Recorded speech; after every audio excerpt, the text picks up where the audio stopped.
Hey everyone, and welcome. Today, we are tackling a truly massive question. We're going on a journey to find out who was the absolute biggest plant eater to ever walk the earth. We're going to climb what I'm calling a ladder of giants to find the undisputed champion.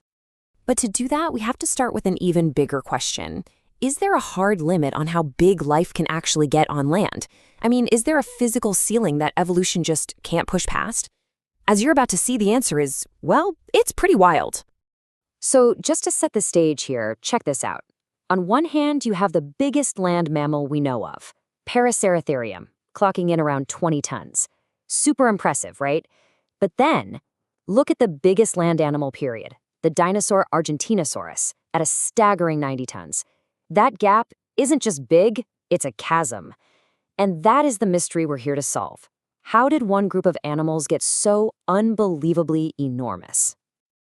To figure that out, we have to start at the bottom and work our way up. So let's begin our climb up the ladder of giants, starting with creatures that were absolute titans in their own class. These are the first rungs on our journey to the top. Okay, so our first rung reveals one of the first rules in the game of getting huge. If you look at the biggest crustaceans, like the crazy-looking Japanese spider crab or the coconut crab, you'll notice something funny. They're not strict plant eaters at all. They're omnivores, scavengers. Basically, they eat whatever they can find. It seems for arthropods, being a picky eater was just not an option if you wanted to get big. All right, so crustaceans have their own playbook. Let's hop up the ladder a bit. What about another class of animal entirely? What about the heaviest birds? Were they playing by the same rules? Oh, not at all. Meet Virumbi titan, the elephant bird from Madagascar. At an estimated 730 kilograms, that's over 1,600 pounds. This absolute unit was the heavyweight champion of the bird world. And here's the kicker. Unlike those giant crabs, this was a true herbivore. So this proves that, at least for vertebrates, a plant-only diet could fuel some serious size. Now we're getting to the big leagues. We're climbing to the next major rung, the mammals. And this is where things get really fascinating, because we start to see what looks like a biological size ceiling, a limit that lots of species got close to, but nobody seemed to be able to punch through. And you can really see it here. It's wild how the biggest herbivorous mammals all kind of bunch together. You've got the stellar sea cow in the water, maxing out around 10 tons. Then on land, you have the hornless rhino, Paraceratherium, and the elephant, Palaeoloxodon, and they both hit a wall right around 22 tons. It's like they all ran into the same invisible barrier. So what was holding them back? Well, it turns out the very things that make mammals so successful were also their biggest limitation. You gotta chew your food, right? That means a big, heavy head with powerful muscles. That's a huge burden. Plus, giving birth to big, live babies after a super long pregnancy, that takes a ton of energy and means you can't have kids very often. These are the fundamental trade-offs of the mammalian blueprint. And this leads us to the ultimate question. What if? What if a group of animals came along that just didn't have to play by these rules? What if they had a totally different biological toolkit that let them cheat the system? What kind of monster would that create? And that, my friends, brings us to the very, very top of our ladder. The animals that didn't just break the scale, they completely shattered it and redefined what was possible. We are talking, of course, about the sauropod dinosaurs. For more than 150 million years, these were simply the largest things to ever walk the earth. Their dominance was absolute. Their size was unlike anything that came before or anything that has come since. Let's just sit with this number for a second. 90 tons.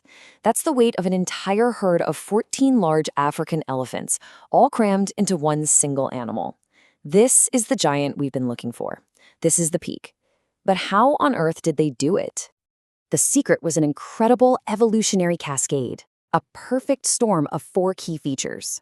First, they had bird-like lungs with air sacs that invaded their bones, making their huge skeletons shockingly lightweight. Second, they didn't chew. This meant they could have a tiny light head, which then allowed for that ridiculously long neck, basically a giant hyper-efficient feeding crane. Third, they laid lots of eggs, which freed them from the enormous energy cost of live birth that holds mammals back.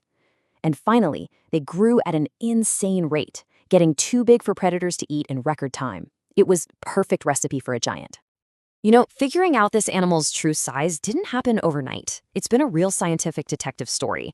From the first descriptions back in the 90s, to using bone math in the 2000s, to the high-tech 3D modeling we can do today, every new study has refined the number, and it all points to the same conclusion.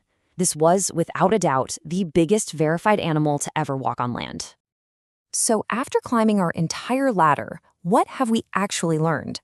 Let's put all of our champions together, side by side, for one final look at the different rules of gigantism that each one had to follow. When you lay it all out like this, it's so clear that there's no single path to becoming a giant. The dinosaurs had their lightweight bones and egg-laying trick. Big mammals like Paraceratherium used a super-efficient digestive system. The stellar sea cow found a niche with endless food. The giant fish Lizithus just opened its mouth and swam through plankton clouds. And for the crabs, the key was just not being a picky eater. And that really gets to the heart of it all. This is the big takeaway. Evolution isn't some straight line to bigger and better. It's all about trade-offs.